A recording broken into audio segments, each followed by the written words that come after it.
And so in the next couple of minutes that we're going to be sharing today, that's what we're going to get into. Luke chapter 5, starting from verse 33, is what we're going to consider. And I'm going to read in the New International Version. They're going to put a version up on the screen. It's going to be a different version, but it's going to say the same thing, just with different words. Luke chapter 5, verse 33, and this is what it says. They said to him that they're speaking about is Jesus. So this is what they're saying to Jesus. They said to him, John's disciples often fast and pray, and so do the disciples of the Pharisees. But yours go on eating and drinking. Jesus answered, can you make the friends of the bridegroom fast while he is with them? But the time will come when the bridegroom will be taken from them. In those days they will fast. He told them this parable. No one tears a piece out of a new garment to patch an old one. Otherwise they will have torn the new garment, and the patch from the new will not match the old. And no one pours new wine into old wineskins. Otherwise, the new wine will burst the skins. The wine will run out, and the wineskins will be ruined. No, new wine must be poured into new wineskins. And no one, after drinking old wine, wants the new, for they say the old is better. While we're considering elevating our minds today, I want to just talk about a funny story that I heard once from someone. And there was a man that would get to a car dealership, and he would go to the same exact car dealership every 3 months. And every 3 months when he arrived, he would exchange his old vehicle for a new one. Now the thing is this, the new one that he would exchange it for was the same exact vehicle that he had before. So he was exchanging his car for the same exact car. And after happening about 2 or 3 times, one of the managers comes up or talks to the salesperson who sells that person the same exact car every 3 months. He asks him, why does this guy always buy the same car? Why does he exchange for the same car? And the salesman told him that the man was a multi-millionaire, and he paid in cash every single time he exchanged for the car. And the manager said to him, but it's still an illogical deal. It doesn't make sense. He's not making any money on this deal because the car he's trading in has a lower value than the same exact one that he's getting, and it still doesn't make sense. And the salesman says to him, that's the cost of not knowing how to change your oil. See, and so what I think we might need to consider is that there's a possible cost that we're paying, and not necessarily a cost for not knowing how to change oil, but not allowing our minds to open up to new ideas and new concepts and new understanding. And so the first thing we need to ask ourselves in this text is, what is God saying? See, in verse 33, it says, they said to him, John's disciples often fast and pray, and so do the disciples of the Pharisees. See, they presented to Jesus an argument utilizing custom or tradition as a reference. And I don't know about you, but when I think about life, I can think about many times when I have been compared to with what others do. And when you live a life of comparison, you live a life of anxiety and a life of fear. See, anxiety and faith work in the same dimension. Faith is when you believe in the future. Faith is when you have hope that there's something greater to come. But anxiety is a fear of the future. And so they both work within the context of the future. Because something new is arriving, only one embraces the future and one is fearful of it. And when we talk about elevating our mind and embracing a new understanding and a new mindset, we need to understand that what we're really saying is that we're allowing ourselves to embrace the uncertainty in life, the new things that life may present to us. And Jesus' response is so interesting because in verse 34 he says, "Can you make the friends of the bridegroom fast while he is with them?" See, it's possible that some of us erroneously take this text out of its state of wisdom, out of what it's really trying to tell us. Because the implication here is not that prayer or fasting are not important. That's not what the text is telling us. That's not what Jesus is trying to teach us. The implication is that the old thing cannot be contained in new. See, our rituals can allow us to lose the moment when Jesus himself, when God himself is standing right in front of us.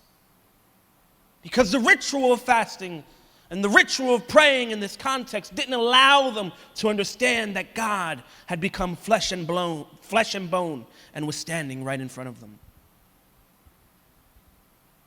We could lose the moment when that Jesus himself is in the room. How inconvenient it might have been to go up to the mountain to speak to God while he was only a few kilometers away, talking to the people in the city, walking through the dusty streets of Palestine. How inconvenient it might have been to go up to the mountain and want to speak to God, not knowing that you could have touched him. Because prayer in its totality is an act of communication. The word communication comes from the etymology of the word commune. And commune, what it means is to be in close contact spiritually. See, when there is a commune between two beings, there is a spiritual contact. And Jesus desires a spiritual contact, a clear and concise communication, because what he wants is to create intimacy with us. But we only open our hearts to those that we love. And so it's possible that some of us feel so far from God because he opened his heart to us, but we have not opened our hearts to him. Because when we open our hearts, we give access to it. It's possible that that relationship or that dilemma is not only in a spiritual sense, but it's in a relational sense. That in life we encounter people that we want to open our hearts to, but because of the betrayal that we might have experienced and because of the situations that we faced and the circumstances and the people that we thought loved us but showed otherwise, that the new people that come into our lives, we don't open up to them. We don't show them who we really are. We always walk with a guard in front of our heart. And so imagine coming close to the heart of Jesus to hear his heartbeat, but not wanting him to hear yours. See, Jesus desires to hear our heart. And when you allow that, you understand that how you think and how you feel go hand in hand, that what's going on in your heart is what's going on in your mind, because one influences the other. And when you allow Jesus to fully enter into your heart and not keep him at a distance, you allow him also to access your mind and influence what is going on in your mind. And Jesus not only wants to change the heartbeat that is inside of us, but also the way that we think and the way that our mind functions. See, but Jesus in this text gives us a good understanding of how humanity works. As humans, we work in such a distinct way, in such an odd way, because our life experiences shape how we do things and the way that we think. In verse 36, he says, "No one tears a piece out of a new garment to patch an old one. Otherwise, they will have torn the new garment, and the patch from the new will not match the old." It's funny because when he speaks, when he says this, it's as if we needed a new shirt because an important day is coming up and we go to the store and we take out our wallets and we pay for the new shirt and we take it home and we cut it up to patch it on an old shirt that we have. It seems sort of illogical. It doesn't make sense. That's what Jesus is describing. It's absurd. And so there are garments in life that we have taken from the new to cover up the old. There are experiences in life that we have utilized the new things that we have come to encounter to possibly make us feel better about the old. There are people in life that we have lashed out on them because of the experiences that we had in the past.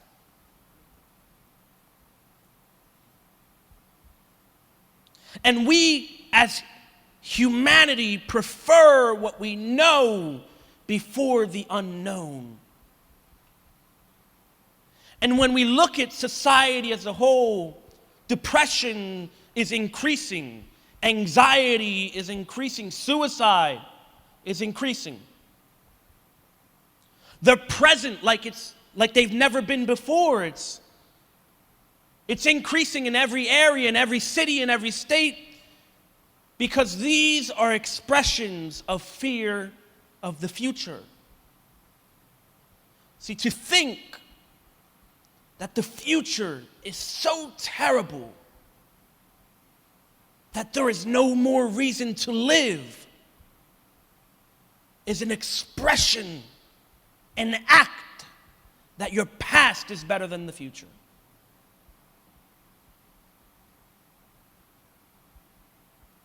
And what Jesus wants to present to us is a more glorious future. I don't know what you might be going through, but what I do know is that there are better days ahead. And Jesus wants to hold your hand and guide you through them. He wants to show you that even though rainy and dreary days like today might come, that there is a sun that will shine brightest, especially when He is the light of your life.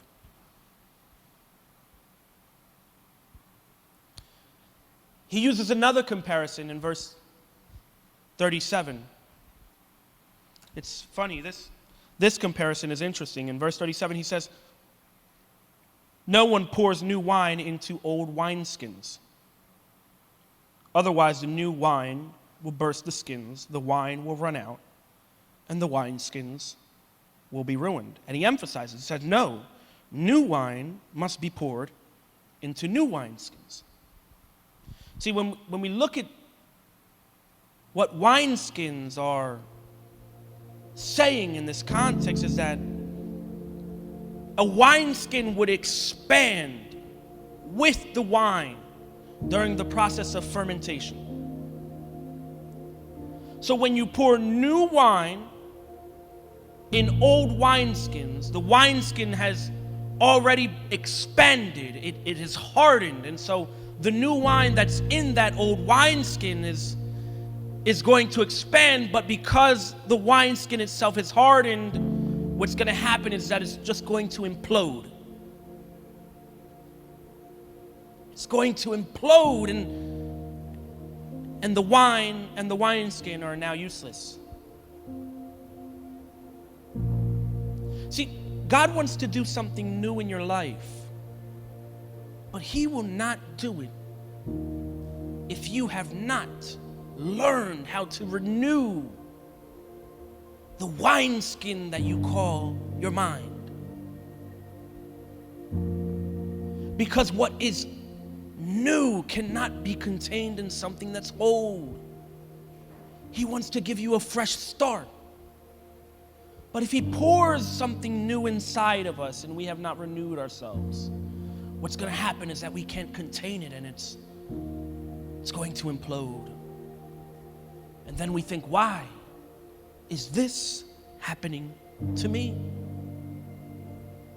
Why am I going through this tragedy? Why am I going through this circumstance? And it might be because you didn't change out the wineskin. You didn't prepare yourself for the new thing that God wanted to do in your life. And so He's ready to pour new wine, something new in our life. But we need to prepare the scenario. There's some responsibility on our part. And it's possible that we have not been responsible enough to understand that what God is putting in our lives might be to change the wineskin of our life, to change the fibers of our existence. And so Jesus wants to renew how you see things, because how you see it is going to limit the content that you can carry. And there are three simple things to understand this, and throughout the coming weeks we're going to be talking about these three things. The first is understand what you invest. When we speak about investments, we're not just speaking about monetary investments. Understand that when you dedicate your time to something, you're investing time in something. That your words, where they're spoken, that's an investment that you're making. Everything that you do is an investment. Understand that. The second is understand where you're investing it in. There are people that do not need the words that you have to speak. And that's okay. Because there are other people that the prayer that they have been praying, you might be the answer to that prayer. Understand where you're investing your seed and understand how much you're investing. And that is how you elevate your mind. Colossians chapter 2, says it in these terms, and this is what I want to conclude with. Starting from verse 1, chapter 3, verse 1. It says, "Since then you have been raised with Christ, set your hearts on things above, where Christ is, seated at the right hand of God. Set your minds on things above, not earthly things. For you died, and your life is now hidden with Christ in God. When Christ, who is your life, appears, and you will also appear with him in glory. It's possible that what you're seeing in life just needs a perspective shift. It needs a mind shift. And that the change that is to come comes after you change the wineskin that's going to contain it. I want to pray to conclude this meeting. And so I invite you to just close your eyes. If you prefer to stand, you may stand. And if you want to repeat this prayer, you can repeat this prayer. Father, I give you thanks. Thank you for this wonderful opportunity that you have given us to be here corporatively as one body.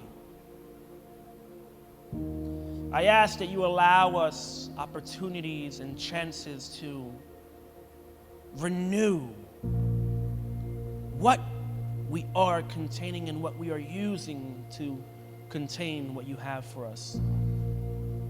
I firmly believe that there are better days ahead for each and every one of us, that the best is yet to come,